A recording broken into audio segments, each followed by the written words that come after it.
Je vous remercie également pour la réalisation de ce travail, de l'intéressant. Je vous félicite également pour le résultat que vous avez obtenu. Passons maintenant donc à la critique de votre thèse et à la discussion des résultats que vous avez obtenus. Et je passe la parole au professeur de l'Université d'Anna.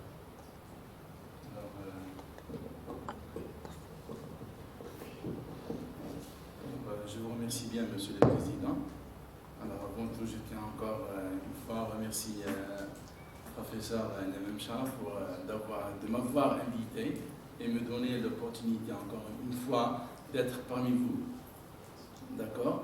Je tiens aussi à féliciter Madame Talbi, Madame Talbi, pour l'exposé, c'est un très beau exposé, bien clair et explicite.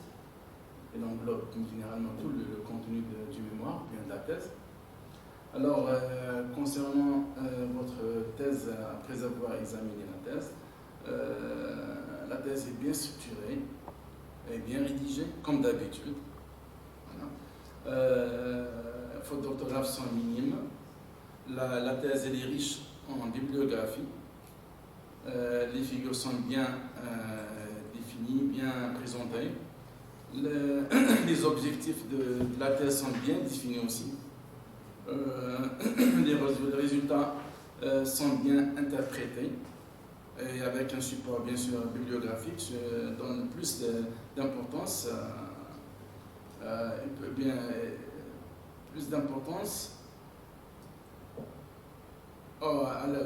votre thèse. Mais néanmoins, toujours, quel que soit le travail qu'on fait, qu'on réalise, il y a toujours des insuffisances parce que nul n'est parfait. D'accord? À cet effet, je commence par les remarques. D'accord? Alors, la remarque qui m'a bien vraiment attiré, c'est l'absence totale des conclusions. Dans le chapitre 1, chapitre 2, chapitre 3, chapitre 4. Absence totale des conclusions. Il n'y a pas de conclusion. D'accord.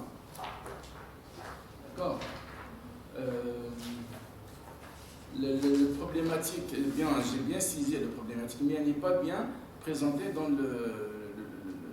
la thèse. C'est-à-dire, d'habitude, dans la problématique, on met une page ou bien une partie dans l'introduction générale. Là, on peut bien présenter la problématique de votre travail.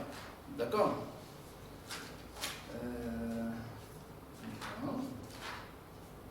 Les paginations, manque de pagination, depuis le résumé jusqu'à l'introduction. Il n'y a pas de pagination du tout. Bon, elle est mentionnée, on est mentionné dans le sommaire, mais dans les pages, il n'y a pas. C'est-à-dire les paginations en chiffres romains, il n'y a pas.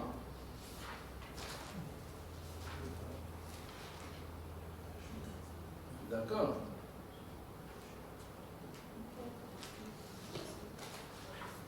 Est-ce que c'est confirmé ou non? Il n'y a pas de pagination. Alors, revenons à page 13. Page 13. Même les fautes d'orthographe sont minimes. Hein. Félicitations.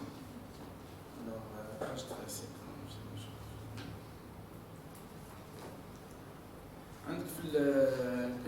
les figures. Différents polices sont utilisés. Des fois, vous utilisez. PDF, PDF, oui, en PDF. Parce que maintenant, il n'y a pas de page, il n'y a pas de pagination. C'est la deuxième page de liste des figures. C'est la deuxième page Peut-être. Liste de figures, oui. La liste des figures.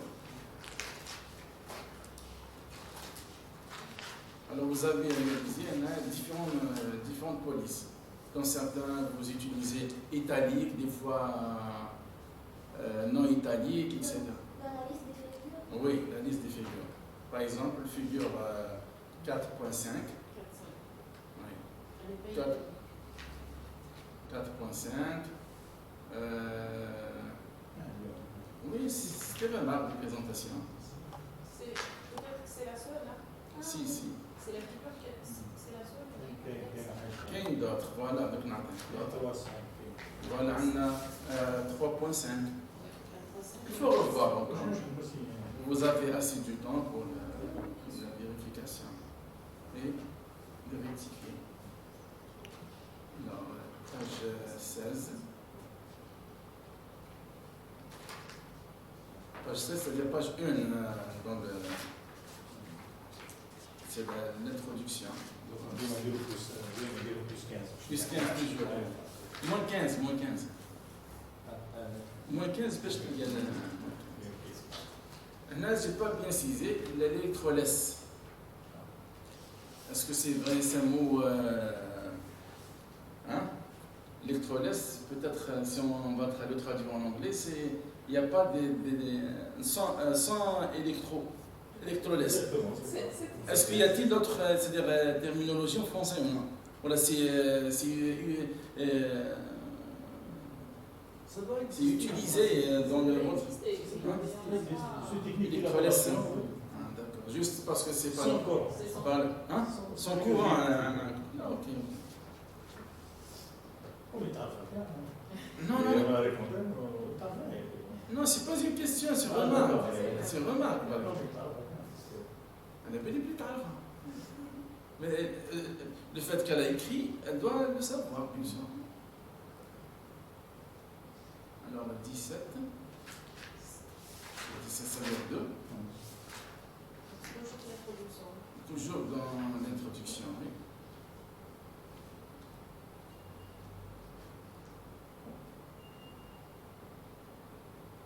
On a des petites questions, entre parenthèses, entre autres. Alors, dans la dernière soutenance, ils ont mentionné que normalement, les éléments nobles, ils ont une. Non. Une tendance de co-disposition d'une façon préférentielle par rapport aux autres éléments. Mais qu'est-ce qui se passe avec le fer et le nickel? Le nickel est plus noble que le fer. Mais le fer, il se co-dispose, électrodispose d'une façon préférentielle à le nickel. Pourquoi? Parce que la fois passée, elle nous a expliqué, Madame Qirati, que c'est dû au potentiel standard les éléments nobles. Qu'est-ce qui se passe? Pourquoi c'est le fer qui se dispose préférentiellement? Allez. Premièrement, c'est une caractéristique du dépôt du nickel-fer, c'est-à-dire le fer empêche la réduction du nickel puisque le fer se dépose suivant un processus, suivant une réaction contrôlée par diffusion. Diffusion, c'est-à-dire les réactants.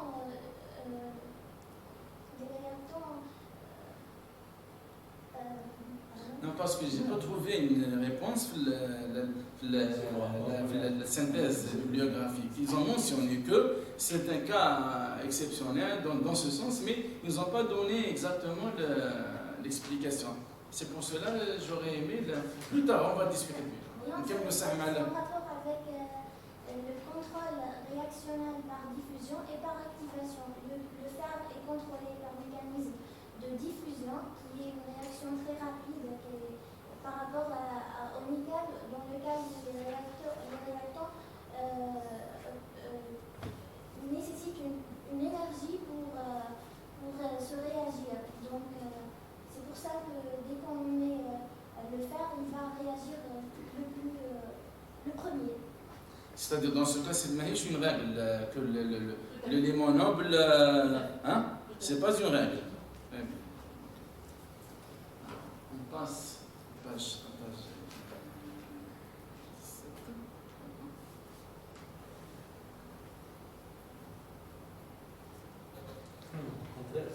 C'est la règle, mais ça c'est l'exception. Voilà l'exception. Pourquoi c'est l'exception? Qui se dispose préférentiellement. l'essentiel de cette exception, je pense, je ne sais pas s'il y a une explication ou bien il y a une explication cas par cas, parce qu'il y a plusieurs...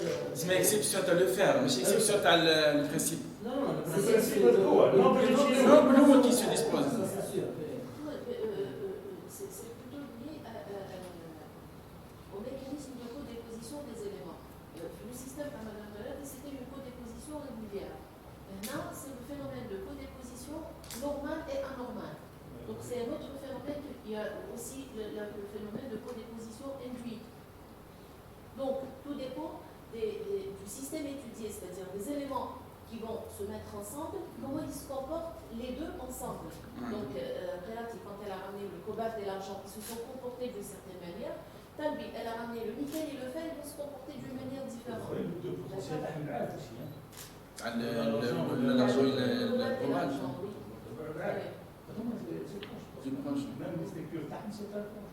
Donc, Néa, elle a fait face à un phénomène de codéposition anormale, normal, un domaine, anormal, un domaine, et elle a étudié ce comportement en fonction. Qui a fait la difficulté de son sujet. Non, justement, là, parce que selon les...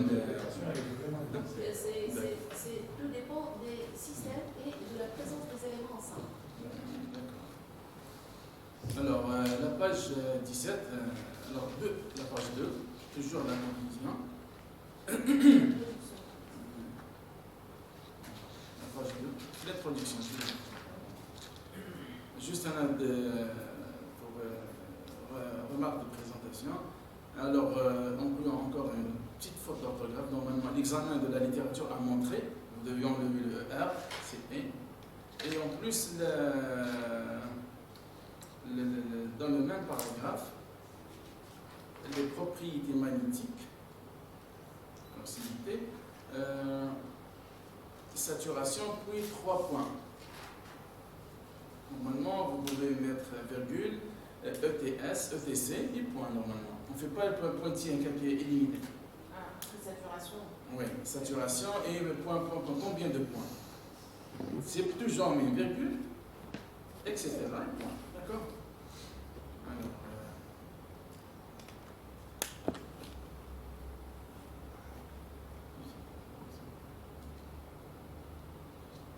voilà, la phrase un manque peut-être un mot ou bien un adjectif peut-être. Hein. Alors toujours dans le même paragraphe, plusieurs travaux sur l'effet de différents paramètres d'électrodéposition sur les propriétés ont été... Quelles propriétés? Vous l'avez trouvé, non? Toujours dans 4 lignes après. 4 lignes après. Dans le même paragraphe où j'ai mentionné les points de temps. D'accord? Alors, après, saturation a montré une grande sensibilité, etc. etc. On va des alliages de nickel, fer, phosphore. On va dans une phrase plusieurs travaux sur l'effet des différents paramètres d'électrodéposition sur les propriétés. Quelle propriété? Ou la propriété de quoi? C'est un mot, un mot, un adjectif, là, je sais pas. Soit qu'elle continue la propriété structurelle ou bien de façon générale, physique. Non, je crois qu'il faut un mot, on a un adjectif. D'accord? Donc, on a un PDF, alors, à la page 18, c'est-à-dire 3,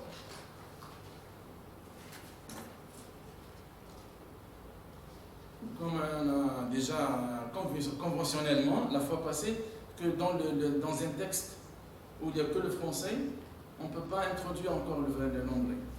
D'accord? La page 18, vous avez utilisé l'appellation diplôme en anglais, Central Exposé Design.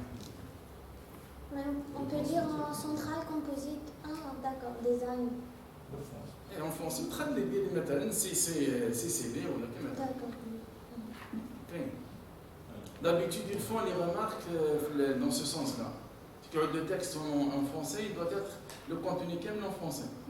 Si on utilise l'anglais, peut-être en guillemets, je ne sais pas comment. Mais couche à l'intérieur deux langues dans le même texte.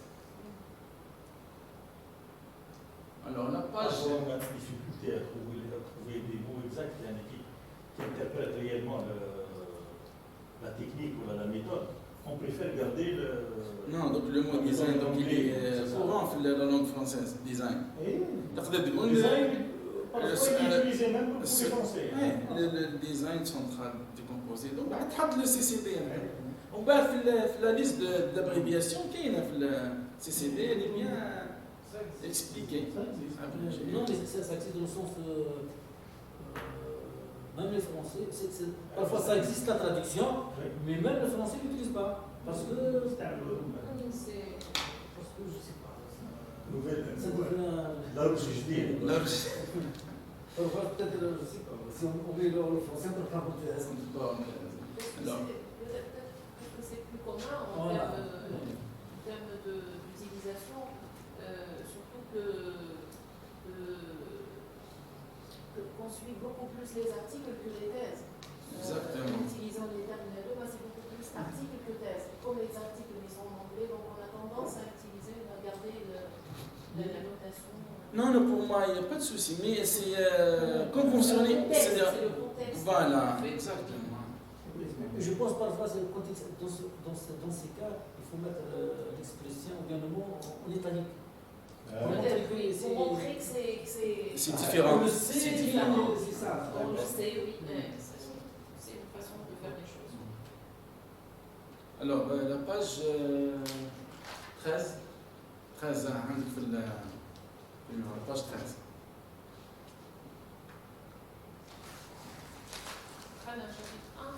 Page 13. Oui, page 13, très bien. La page 13, normal. Ah, normal, chapitre. Normal, page 13.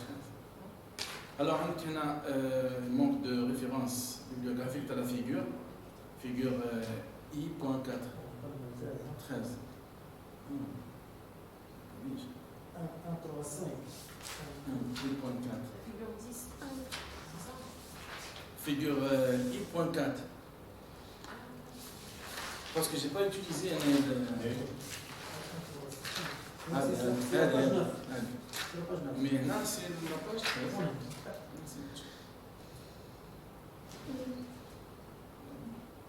9. Figure 24. On rajoute la 9. Non, là, c'est avec un grand plaisir. On a juste la référence bibliographique.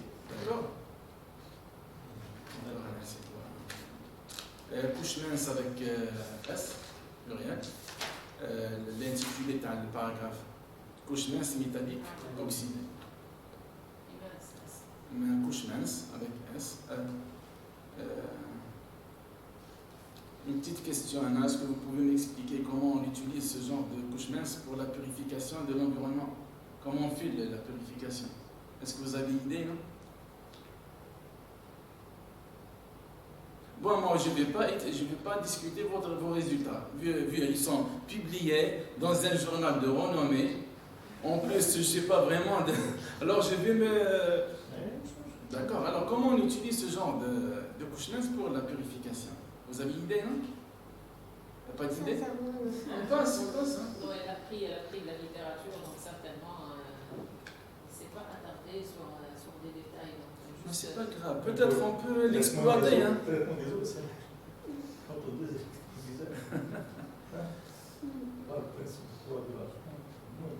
Alors, page 15.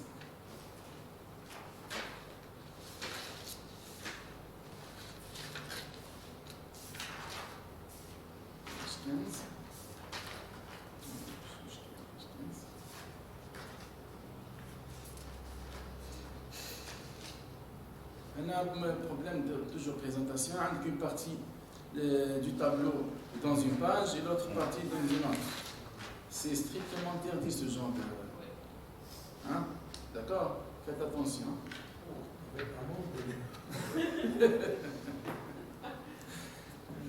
En plus, il n'est pas terminé le tableau. Donc, vous devez être fini. Non? Ça a été ouvert. En plus, vous avez mis les références, une partie là, une partie là. Vous pouvez mettre dans l'intitulé du tableau, vous mettez les deux références. خلينا مش على الاخر ولا une partie من une partie من. عندك في l'intitulé à titre d'exemple, عندك هنايا dans l'intitulé du tableau.